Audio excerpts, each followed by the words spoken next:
Los Juegos del Hambre no fue solo una de las sagas más exitosas de la historia, fue también un grito en respuesta a años de narrativas en la que las chicas eran premios, intereses románticos o víctimas. Katniss cambió las reglas, siendo una sobreviviente imperfecta que buscaba proteger a quienes amaba, pero que cometía errores en el camino. Este rol de antihéroe protector imperfecto y crudo, hasta el momento en las sagas juveniles, solo se le otorgaba principalmente a los hombres. Katniss sentía miedo, rabia, amor, tristeza, personificando perfectamente la rabia femenina de una manera que nunca había sido mostrada de esta forma en este tipo de sagas. Hola, yo soy Reis, ¿cómo están? ¿Cómo se encuentran? En el video del día de hoy vamos a hablar de una de mis protagonistas favoritas de la historia de la literatura y el cine, la señorita Katniss Everdeen, creada por la maravillosa escritora Suzanne Collins. Y es que en una era dominada por sagas épicas protagonizadas por chicos como Harry Potter o El Señor de los Anillos, llegó Katniss Everdeen y lo cambió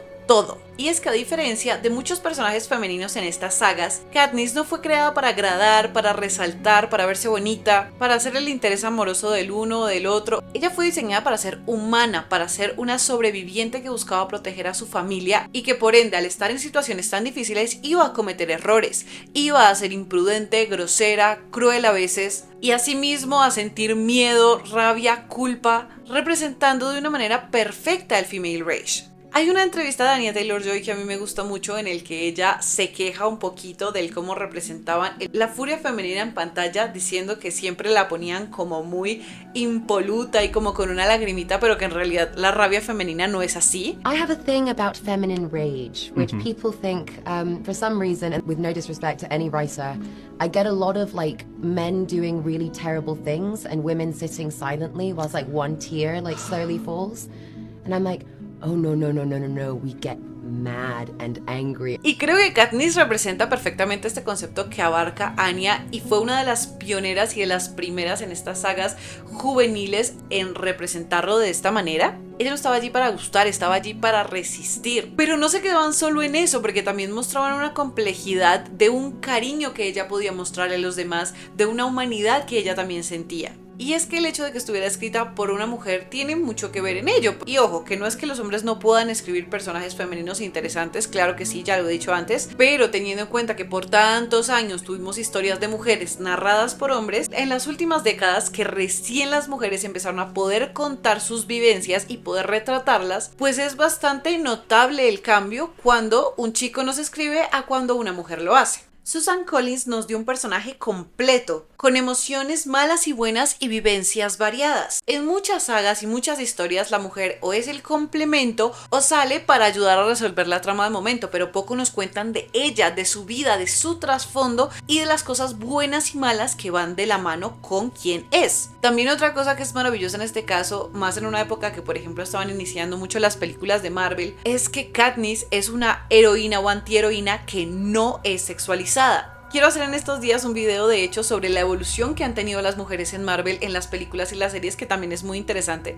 Recientemente vi Thunderbolts y me gustó mucho, entonces quiero hacer un análisis sobre eso. Si quieren verlo cuando lo publique, no olviden suscribirse y dar like. Pero siguiendo, acá recién habían muchas películas de Marvel y de Rápido y Furiosos y todas estas como blockbusters que planteaban a las chicas de una manera puramente física y que si bien podían ser rudas, siempre tenía que ver esta sexualización de por medio. Suzanne Collins no lo llevó de esa manera. Katniss no es sexualizada en absoluto y de hecho en los libros y las películas se critica la manera en la que el Capitolio explota la imagen de los tributos, cómo se decoran y venden para el consumo de la sociedad. Ella no está ahí para ser mirada, ella está ahí para mirar a quienes la observan de vuelta, está ahí para desafiar. Otro cliché que también rompió fue el que el amor fuera su eje central. Sagas como Crepúsculo, que también pegaban un montón en este momento, pues se centraban totalmente en esto y el personaje femenino cambiaba o no, se guiaba o no, básicamente por sus intereses amorosos y lo que abarcaba la historia con ellos. Acá eso es el menor de los problemas. De hecho, en las películas es mucho más el enfoque que le dan a eso, en los libros es casi que nulo. Por supuesto que hay un triángulo amoroso, pero incluso eso es una herramienta más de control en la historia.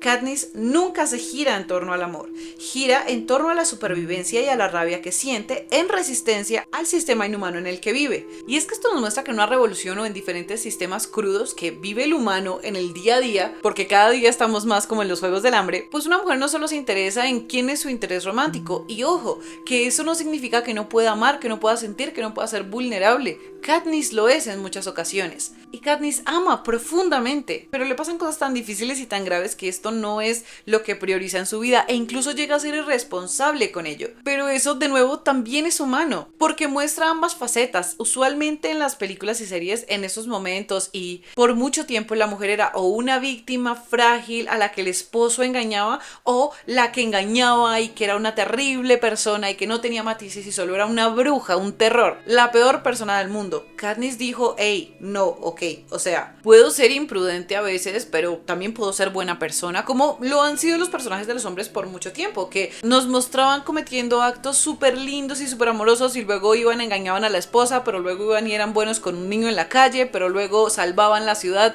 pero luego otra vez engañaron a su esposa, y es como, hemos tenido hombres con esos matices toda la vida. También está bien que una mujer llegue y tenga ese tipo de matices, que igual no es el caso de que Katniss engaña a un esposo o algo así, porque no, Gale no era su esposo, de hecho no era ni su pareja, pero pues sí había unos gustos y unos inconvenientes ahí, que la vida llegó y se interpuso, y llegan los Juegos del Hambre y pita, y que una cosa que la otra, porque así es la vida, a veces las cosas cambian de repente, pero ella trata de hacerlo lo mejor que puede, obviamente cometiendo errores en el proceso, porque es humana y es una adolescente en el momento. A mucha gente se le olvida que era una chiquilla, una nena de 17 años, si no estoy mal, que es lo que tiene en el libro, que Katniss yo sé que se veía un poquito mayor porque Jennifer Lawrence pues era como más alta y tal, pero era muy joven, que esa es otra cosa, que recuerdo que cuando pusieron a Jennifer Lawrence en el papel de Katniss, mucha gente se quejó y tal, y le hicieron mucho body shaming, porque decían que era muy como grande para ser Katniss, e incluso le decían gorda y tal, y la forzaban como a adelgazar, y yo digo, güey, primero ese es su tipo de cuerpo, segundo, es un tipo de cuerpo súper esbelto, igual es súper delgada,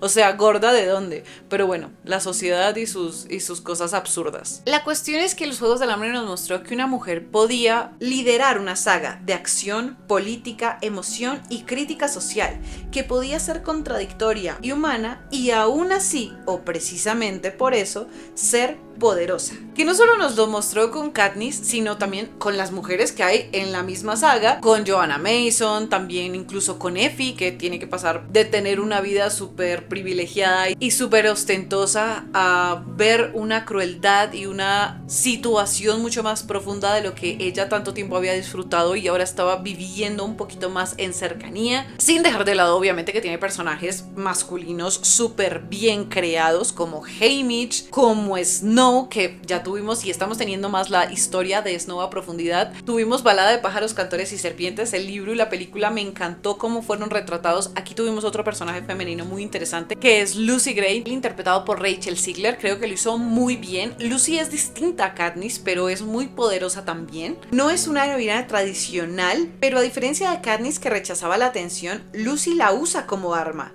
Es una artista que sabe que el sistema la ve como desechable, y su única ventaja es ser inolvidable. Es inteligente y ambigua, no es completamente transparente, y eso la hace fascinante.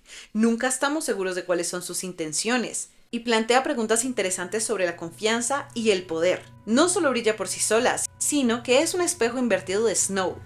Mientras él se obsesiona con el control, el orden y el poder, Lucy representa la libertad y el arte. Es una conexión que pone a prueba las dos caras de la humanidad. Estoy muy emocionada también de ver cómo van a seguir el personaje de Snow y cómo nos van a mostrar el pasado de muchos personajes como Haymitch o como Effie o como Max o como Plutarch. Recién empecé a leer el nuevo libro del cual va a salir la película, si no estoy mal, el otro año. Díganme si les gustaría que hablara del libro, que hablara de cómo va el cast, que ya han revelado algunos personajes, entonces cuéntenme si les parecería interesante. Pero creo que en resumen, esta saga y la forma en la que Susan Collins escribe a los personajes es muy rica en muchos aspectos. Creo que ella en verdad abarca el real equilibrio de los géneros. Creo que hace mujeres fuertes pero humanas y hombres sensibles pero también crudos, pero también buenos, mujeres crueles también pero con trasfondo como lo es la presidenta Coin, mujeres que han pasado por diferentes violencias estructurales como es el caso de Tigris, hombres también que han vivido abusos y mujeres que lo han vivido como Johanna y Finnick. Creo que es un gran ejemplo de lo que la representación significa en todos los aspectos. También vi hace poco que una de las protagonistas de la nueva película es morena y ya había gente como, ay, ¿nos quieren meter morenos en todo? Pues meten morenos porque hay gente morena que existe en el mundo, o sea... Y el personaje está escrito de esta manera, o sea, lo está eligiendo la misma escritora. Porque cuando es un personaje que ya existe, como en Cómo entrenar a tu dragón, cogen de excusa como, no, es que el personaje original es blanco. Pero acá es como, el personaje original no es blanco. ¿Por qué se quejan también? O bueno, todos sabemos por qué se quejan. Pero en fin, todo esto para decir que es una saga maravillosa y que Katniss Everdeen de verdad es un gran ejemplo de lo que las mujeres son en este mundo y cómo están correctamente representadas en pantalla. Pero bueno, esto fue todo por el video del día de hoy. Cuéntenme cuál es su película favorita de los Juegos del Hambre, cuál es su libro favorito, están emocionados por los nuevos proyectos que se vienen. Muchísimas gracias por estar acá. Si les gustó este video no olviden suscribirse y dar like, así estamos siempre conectados y nos vemos muy pronto. Les mando un abrazo enorme.